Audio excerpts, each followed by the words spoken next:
Assalamualaikum students, welcome to the chemistry lecture. I am your chemistry teacher. My name is Fiza Farooq and I have done MS Organic Chemistry. This lecture has been prepared by using my own knowledge and insights and also by using ChatGPT. So let's start our today's topic, that is solubility. So first of all, what is solubility? Solubility is the amount of fluid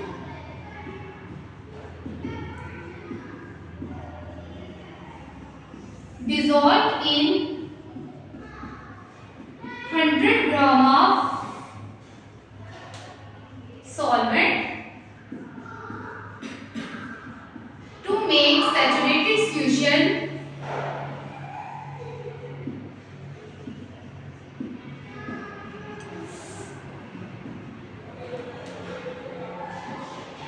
at specific temperature.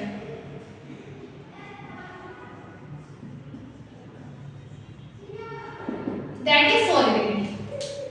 Amount of fluid dissolved in 100 gram of solvent to make saturated solution at specific temperature. Students, इस बात का मतलब क्या है? For example, if we have a beaker and there is water, 100 gram of water.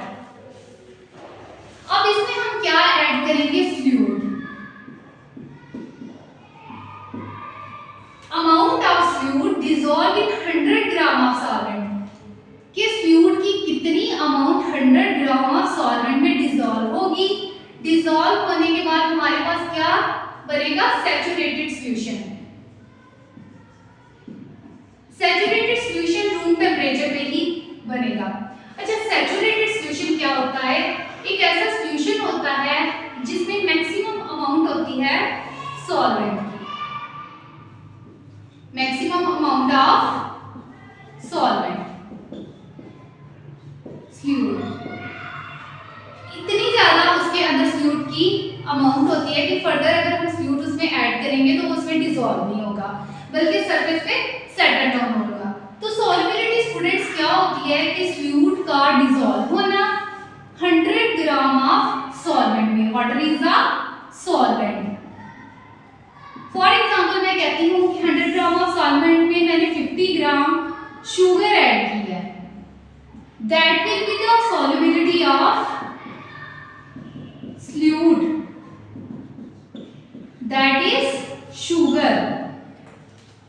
तो solubility हमारे पास होती है अमाउंट ऑफ फ्लूइड कि कितनी अमाउंट फ्लूइड की हम 100 ग्राम ऑफ सॉल्वेंट में ऐड कर रहे हैं ताकि हमारे पास क्या बने? एक सैचुरेटेड सॉल्यूशन बने. अब सॉल्युबिलिटी में क्या होता है स्टूडेंट्स? आपने याद रखना है, पोलर डिसॉल्व होते हैं पोलर में, पोलर डिसॉल्व में polar, and non polar non polar में डिसॉल्व होते हैं, dissolve in non polar. That is called like dissolve like.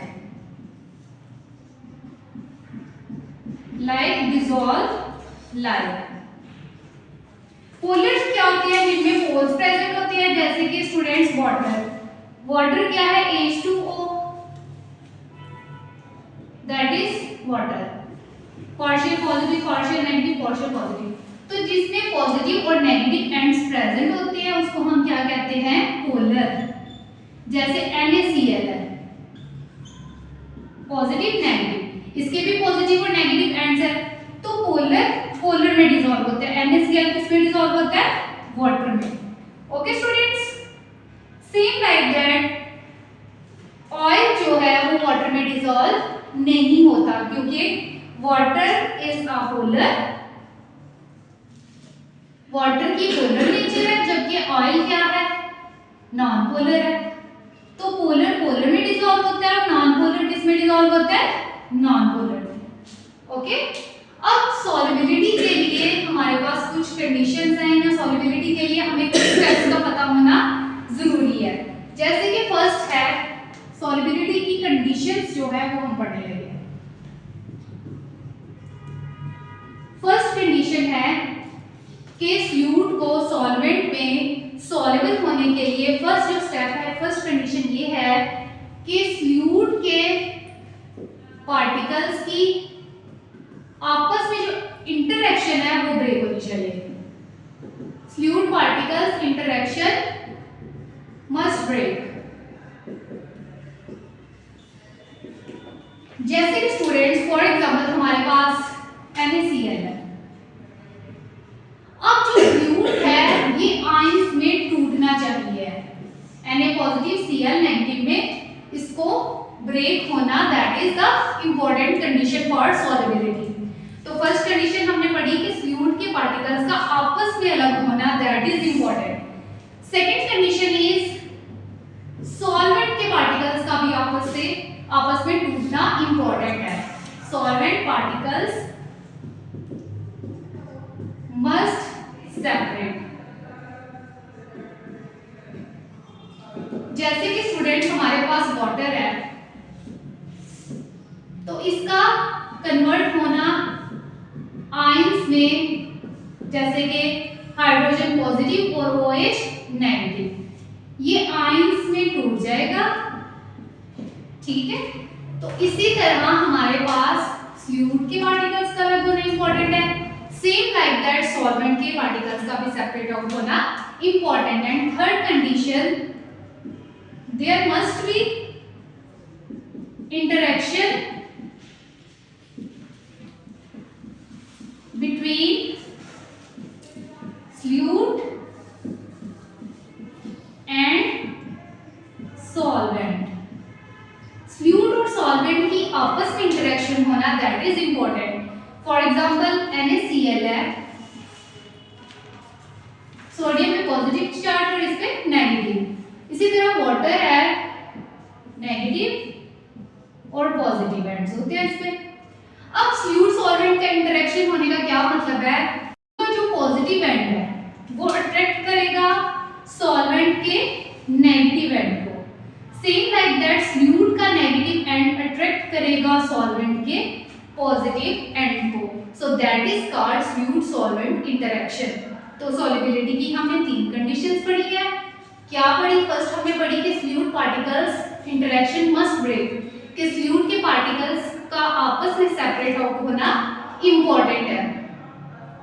Second हमने पढ़ा कि सॉल्वेंट के पार्टिकल्स का भी आपस में सेपरेट आउट होना इंपॉर्टेंट है, जैसे वाटर है, वाटर अपने आयंस में ब्रेक डाउन होगा। थर्ड कंडीशन हमने पढ़ी कि फ्लूइड और सॉल्वेंट की आपस में इंटरेक्शन होना, that is important. Okay, solubility increase with the increase of temperature। Increase with increase of temperature, that is not the necessary condition। solubility increase with the increase of temperature, तो क्या ये सच है? क्या ऐसा होता है कि हमेशा टेम्परेचर को इंक्रीज करने से सॉल्युबिलिटी इंक्रीज होगी? तो इसका हम देखेंगे effect of temperature on solubility में।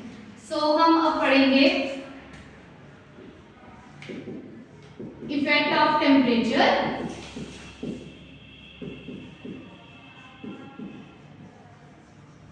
On solubility. ये टेम्परेचर का सॉल्युबिलिटी में क्या इफेक्ट है? First student, heat is absorbed।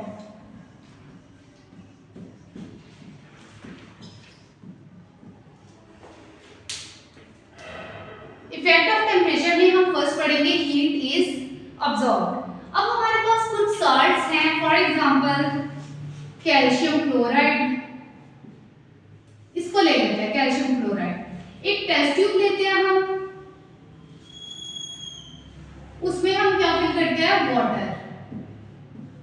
अब इस वाटर के अंदर जब हम KCl पोटेशियम क्लोराइड को ऐड करते हैं तो जो हमारी टेस्ट ट्यूब होती है, टेस्ट ट्यूब बिकम्स कोल्ड, ठंडी हो जाती है। ऐसा क्यों होता है? फर्स्ट केस हमने पढ़ा heat is absorb, potassium chloride को जब हमने टेस्ट ट्यूब में जिसमें वाटर था उसमें ऐड किया तो हमने देखा टेस्ट ट्यूब ठंडी हो गई है।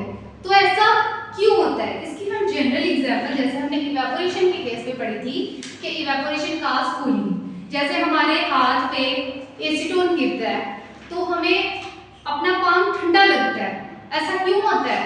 क्योंकि मॉलिक्यूल्स को इवेपोरेट होने के लिए एनर्जी चाहिए होती है और वो एनर्जी वो सराउंडिंग से लेते हैं। एज अ रिजल्ट सराउंडिंग का टेम्परेचर क्या होता है? डिक्रीज हो जाता है और हमें ठंडक फील होती है। सेम लाइक दैट इधर क्या होता है कि फ्लूइड के पार्टिकल्स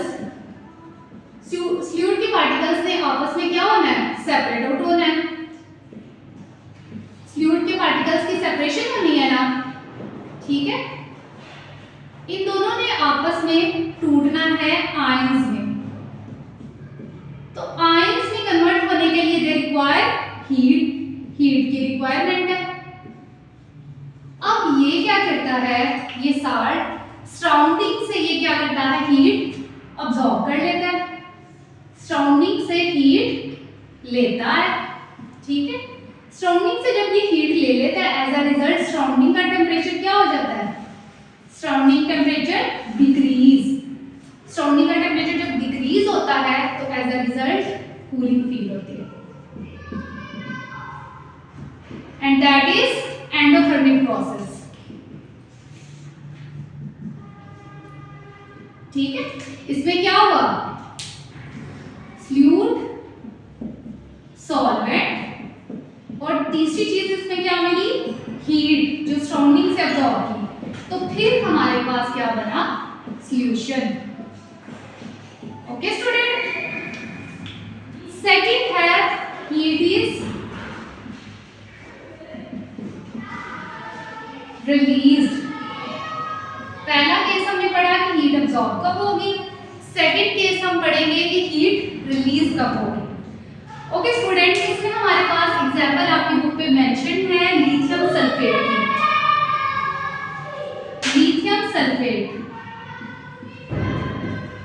ओके। अब जब हम लिथियम सल्फेट है हमारे पास, एक टेस्ट ट्यूब लेते हैं। इस टेस्ट ट्यूब में क्या होता है? वाटर। वाटर में जब हम साल्ट ऐड करते हैं that is Li2SO4 lithium sulphate, तो इस केस में ऊपर वाले के बिल्कुल रिवर्स फिनोमेना होता है। इधर क्या होता है? Test tube becomes warm, test tube गर्म हो जाती है। अब ऐसा क्यों होता है स्टूडेंट्स? टेस्ट ट्यूब पहले केस में हमने देखा कि ठंडी हो गई थी, लेकिन जब हमने साल्ट लिथियम सल्फेट वाटर में ऐड किया है तो टेस्ट ट्यूब क्या हो गई? गर्म हो गई। इसका रीजन क्या होता है? फ्लूइड जब मिलता है सॉल्वेंट के साथ, इनका जब इंटरेक्शन होता है तो लार्ज अमाउंट में हीट क्या होती है? रिलीज होती है, ठीक है। इधर हम क्या पढ़ेंगे? फ्लूइड और सॉल्वेंट जब मिलता है तो हीट रिलीज होती है, फिर हमारे पास क्या बनता है? सॉल्यूशन बनता है। जो हीट चाहिए है फ्लूइड के पार्टिकल्स को आपस में सेपरेट करने के लिए वो हीट कम है as compare to that heat जो फ्लूइड और सॉल्वेंट के इंटरेक्शन के रिजल्ट में रिलीज हो रही है। Okay students, so this is the exothermic reaction. Exothermic reaction है ये क्योंकि इस केस में हीट क्या हो रही है? गिवन आउट, रिलीज हो रही है। थर्ड हमारे पास है ना तो हीट अब्सॉर्ब होगी और ना ही हीट रिलीज होगी, no change in heat.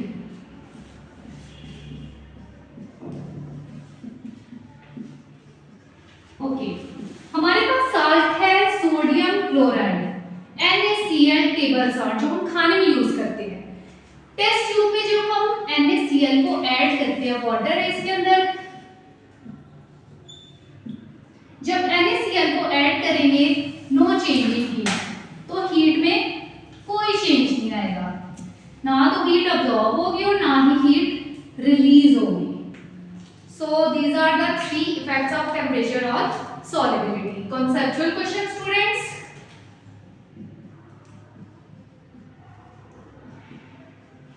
Conceptual question number 1 is that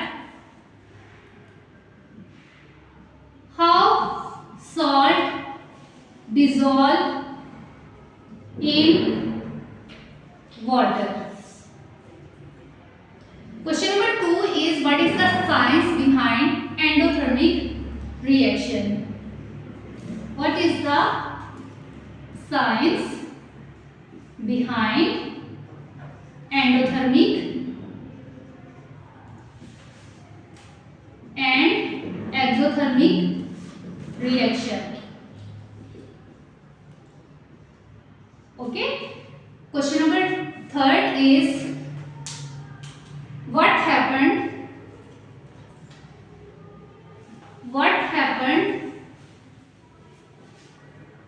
when you add